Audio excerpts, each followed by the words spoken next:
The autumn morning light streaming through the museum's large glass windows was exceptionally beautiful. Abigail Morrison glanced at her watch while making the final adjustments for the new exhibition. 1 hour until opening. Her expression was tense as she adjusted the angle of a frame and stepped back to examine the overall balance. Perfect.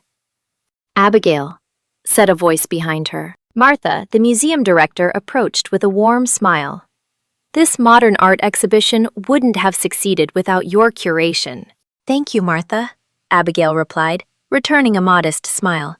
"But we still have the press conference ahead." Back in her office, Abigail checked her cell phone. There was a missed call from Emily's school. Her heart tightened. She immediately called back. "Ms. Morrison," a school staff member said, "Emily seems to have developed a slight fever. Could you come pick her up?" Abigail let out a deep breath, her thoughts jumping instantly to the press conference schedule. "I understand. I'll come right away." When she explained the situation to Martha, her boss didn't hesitate. "Family comes first. I'll handle the press conference." Abigail thanked her sincerely and hurried out of the museum. 6-year-old Emily was curled into herself on a narrow bed in the school infirmary. Her golden curls clung damply to her forehead, and her usually bright expression looked dull and tired. When Abigail entered, Emily managed a weak smile. "Mommy!" "I'm here," Abigail said softly, placing her hand on Emily's forehead. "You're warm. Let's go home." In the car, Emily clutched her stuffed animal in the back seat. Watching her daughter through the rearview mirror, Abigail's thoughts drifted to the past 3 years, since the divorce. Since James had left, saying, "I need more freedom." Now he visited Emily once a month, and only when it suited him. At home, Abigail tucked Emily into bed, gave her fever medicine, and checked work emails while warming soup in the kitchen. The clock on the wall read 3 p.m. By now, she should have been fielding questions from reporters. Her phone rang. Carol. Abigail hesitated before answering. "Abby, how are you?" Her mother's voice sounded young, energetic. "I'm okay," Abigail replied.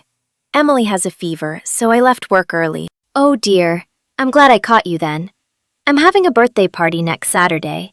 Of course I want you and Emily to come." Abigail bit her lip. It would be her first meeting with her mother's new boyfriend, Victor Harris. 2 months ago, after Carol's success in real estate skyrocketed, she had suddenly started dating a younger man and moved with him into a luxurious beach house. Abigail couldn't explain it, but she felt uneasy whenever Victor's name came up. "Of course we'll come," Abigail said carefully. "If Emily feels better." "Wonderful," Carol replied happily. "Victor is really looking forward to meeting you both. He's a wonderful person. You'll see." "Yes," Abigail said with a polite smile. "I'm sure." After hanging up, she stood by the window overlooking the wharf, watching the evening sea. Her mother's new life stirred complicated feelings inside her. Envy, concern, and something she couldn't quite name. Over the weekend, Abigail searched for a birthday gift during breaks at work. She finally found a rare antique brooch her mother had admired for years. Friday evening, after finishing at the museum, she picked up Emily from daycare and drove along the coastal road. "What do you think Grandma's new house is like?" Emily asked from the back seat. "It's a lovely beach house," Abigail replied. "You can see the ocean. And Uncle Victor." Emily's voice tightened. "Uncle Victor?" Abigail hesitated. "Yes, he'll be there too. I'm sure he's nice." Emily hugged her stuffed animal quietly, and silence settled over the car. As Abigail drove north, leaving Boston behind, the air seemed to change. Jazz played softly on the radio as the coastline stretched beside them. "Mom, I'm hungry," Abigail smiled. "There should be a service area soon. Let's stop." At the cafeteria, they shared sandwiches and orange juice. While sipping through her straw, Emily suddenly asked, "What kind of person is the uncle?" Abigail paused. "I haven't met him yet. I've only spoken to him on the phone, but Grandma really likes him." "Was Grandma lonely?" Emily asked. Abigail considered the question. Since losing her husband 3 years ago, Carol had lived alone. She had money, success, a large house. But maybe that didn't mean she wasn't lonely. Maybe, Abigail answered honestly. But Grandma is strong. She doesn't show her feelings much. Back in the car, Emily opened a picture book and retreated into her own world. Abigail focused on the road, her thoughts drifting again to Victor Harris. A successful real estate investor, they said. Someone her mother met at a charity event. The unease in Abigail's chest refused to fade, even as she reminded herself that Carol had every right to choose her own happiness. "Mom, I can see the ocean!" The Atlantic stretched blue on the horizon. Soon, they turned onto a narrow road lined with pine trees, climbing gently upward. Grand vacation homes appeared on both sides. "Wow," Emily whispered. Abigail followed the navigation instructions. Her mother's beach house sat near the tip of the peninsula, overlooking the sea. "Mom," Emily said quietly, "this place feels strange." Abigail glanced at her in the mirror. Emily hugged her stuffed animal tightly. "You're just tired," Abigail said lightly. "We're almost there." But Emily didn't smile. The GPS announced, 1 mile to destination. The road narrowed further, winding through thick trees. Then suddenly, the forest opened, and they emerged at the edge of a cliff overlooking the sea. There, standing against the vast blue horizon, was the beach house. It was a 3-story white building with expansive glass windows that promised sweeping ocean views. A meticulously maintained garden surrounded the house, and wooden stairs led down toward a private stretch of beach below. Abigail gasped. Had her mother really purchased a place like this? Or was it a rental? She stopped the car in front of the gate and pressed the intercom. After a brief pause, a low, composed male voice answered. "Yes? Who is this?" "This is Abigail Morrison, Carol Bradley's daughter." "Ah, Abigail. We've been expecting you. Please come in." With a soft electronic sound, the gate slowly slid open. Abigail drove toward the circular parking area in front of the house. Several luxury cars were already parked there. "There are a lot of cars," Emily said quietly. "It's a party," Abigail replied. "Grandma's friends must already be here." She parked and retrieved the gift from the back seat. Emily stepped out slowly, staying close to her mother. "What's wrong?" Abigail asked gently, placing a hand on her daughter's head. "It's okay. We'll see Grandma." Emily didn't answer. Her small hand was cold as she held on to Abigail's. They walked along the stone path toward the grand entrance. Laughter and conversation drifted out through the large glass windows. Inside, elegantly dressed guests mingled with champagne glasses in hand. Abigail squeezed Emily's hand. "Let's go." Just as she stepped forward, Emily suddenly stopped. "Mom." "What is it?" Abigail turned. Emily stared at the house, eyes wide. Slowly, she shook her head. "Mom, don't go in there." Abigail frowned. "Why? Grandma's waiting for us." Emily tightened her grip. Fear filled her eyes. "Please, let's go home." Abigail was stunned. Emily could be imaginative, even anxious at times, but she had never seen her this frightened. Her daughter's body trembled slightly. "Emily?" Abigail asked softly. "Did you see something?" She followed Emily's gaze through the window. The party looked ordinary. People laughing, chatting, nothing unusual. Yet Carol wasn't among them. "I can't say," Emily whispered, "but this is a scary place." At that moment, the front door opened. A man stepped outside. Abigail knew instantly. It was Victor. He was more attractive than she had expected, wearing a tailored suit, silver hair catching the sunlight. He scanned the garden, clearly looking for someone. Without thinking, Abigail stepped behind a nearby bush. "Why are we hiding?" Emily whispered. "I don't know," Abigail admitted. She looked at her daughter's pale face, and her maternal instincts flared. Emily wasn't pretending. She was truly afraid. "All right," Abigail murmured. "Let me think." She pulled out her phone and called her mother. No answer. She tried again. Still nothing. That's strange, she muttered. Her mother always answered. When Abigail looked back toward the house, Victor had already gone inside. She inhaled slowly. As a museum curator, she trusted logic and analysis. But now she was standing at a crossroads between reason and instinct. Emily, she asked quietly, do you really want to leave? Can you tell me why? Emily met her gaze, her expression unexpectedly firm. Grandma is in danger. Those people, they're bad. A chill ran through Abigail. All right, she said softly. I'll leave the present. Then we'll go. Emily relaxed just a little. Abigail pulled a notepad from her bag and wrote quickly. Emily isn't feeling well, so we had to leave. Please accept this gift. I'll call you later. Love, Abby. She attached the note to the gift and approached the porch. Just as she set it down and turned to leave, the door opened. Abigail. Victor stood there, smiling broadly, arms opening as if to greet an old friend. Finally we meet. Carol has told me so much about you. Abigail forced a polite smile. Nice to meet you. Where is my mother? She's upstairs getting ready. She wants to wear a special dress. His voice was warm, but something felt off. His eyes didn't quite match his smile. I see, Abigail said, glancing toward Emily. My daughter isn't feeling well. I just wanted to drop off the gift. For a split second, irritation flickered across Victor's face. That's a shame, he said. But won't you come in, even briefly? Carol was really looking forward to seeing you. I'm sorry, Abigail replied. Emily isn't well. Victor placed a hand on her shoulder. The gesture was friendly, but controlling.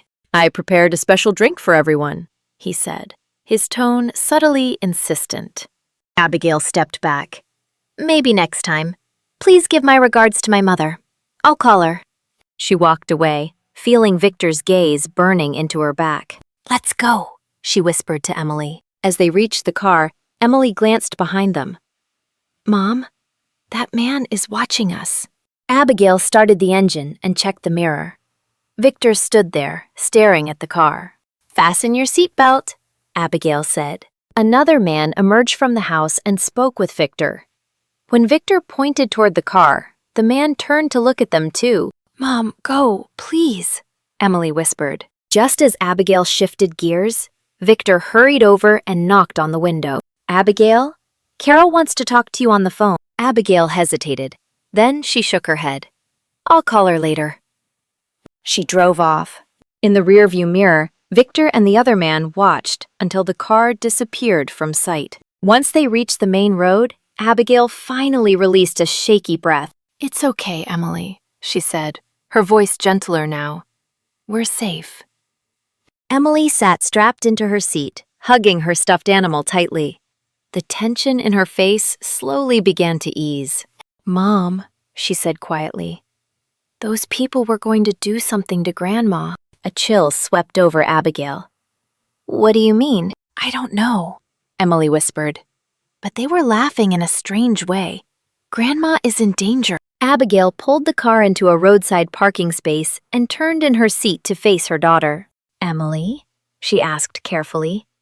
How do you know that? Emily shrugged, her small shoulders rising. I just knew.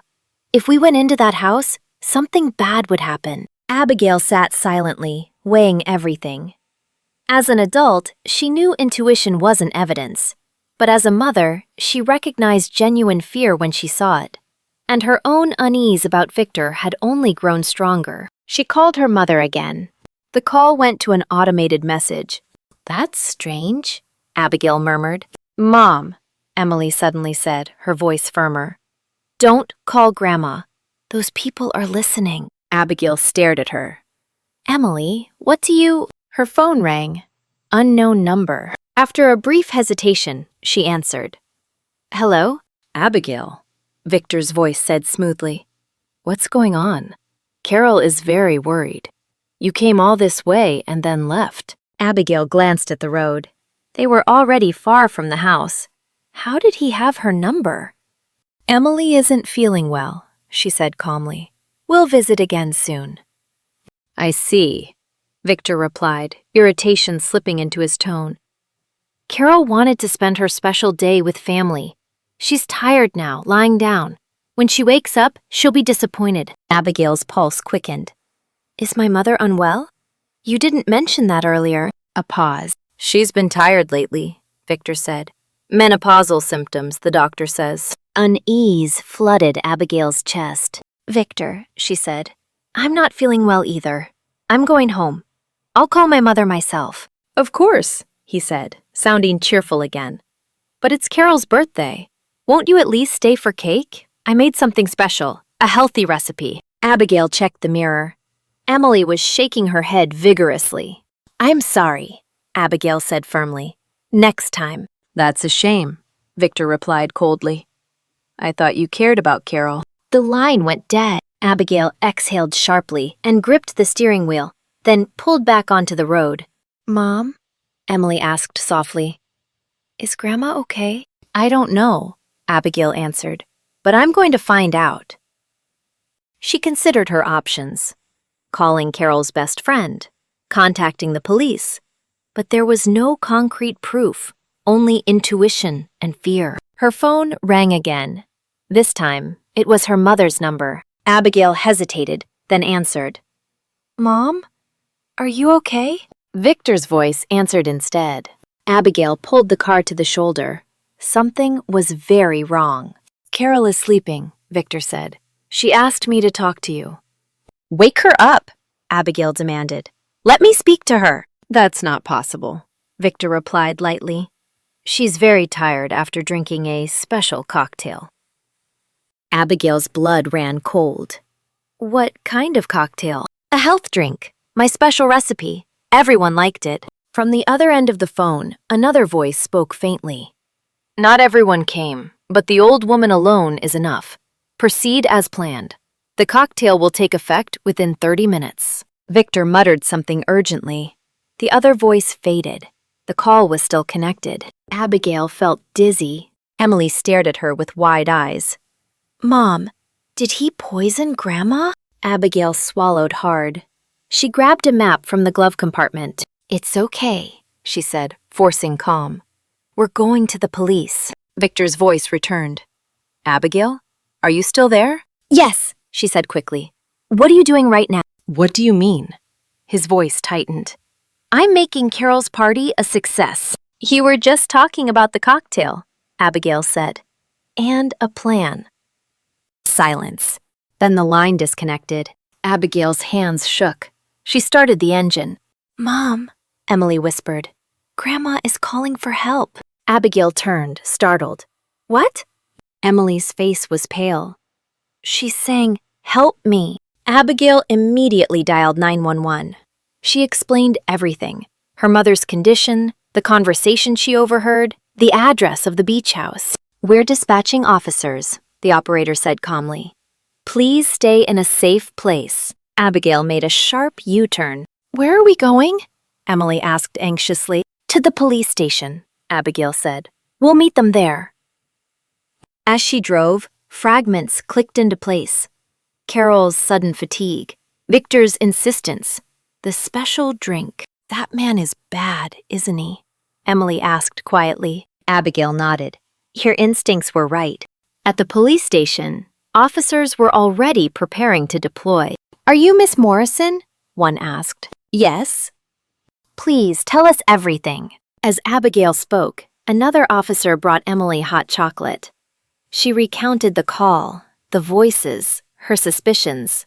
We'll check immediately, the officer said. Please wait here. Abigail hugged Emily tightly. You were very brave. Will Grandma be saved?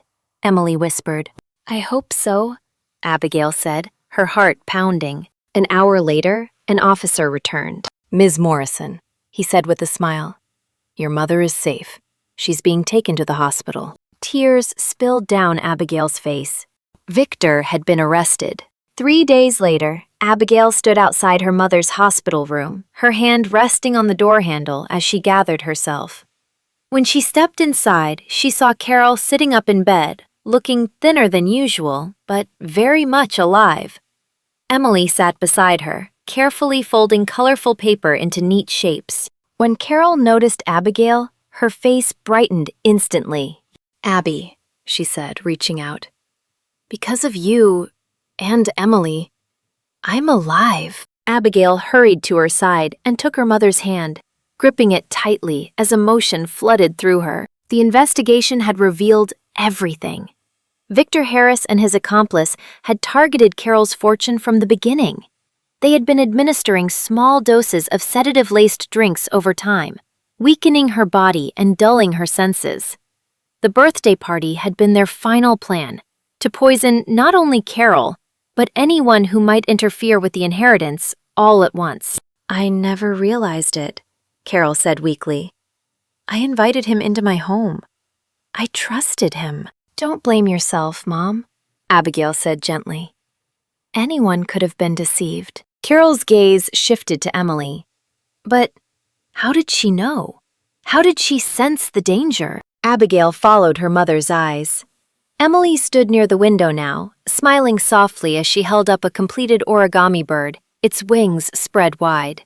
"I don't know," Abigail admitted, "but I know this. Her intuition saved us." A month later, Carol sold the beach house. She moved into a small, comfortable home just a few blocks from Abigail and Emily's apartment. One quiet evening, the three of them sat together on the porch, the air calm and warm. Carol turned to Emily and handed her a small velvet box. "This is for you," she said. Inside lay a delicate antique pendant, its design timeless and elegant. "It belonged to my mother," Carol said, her voice trembling. "Your special sense saved my life. From now on, let's stay close and protect each other." Emily hugged the pendant to her chest, smiling brighter than the setting sun. Abigail watched her mother and daughter, gratitude swelling in her heart. If she hadn't listened to Emily that day— "Sometimes," Abigail murmured quietly, "a child's intuition is truer than an adult's reason." The sun dipped below the horizon, casting long shadows of 3 generations across the porch. A new beginning awaited them, bound by trust, strengthened by survival, and united as a family that had weathered the storm together.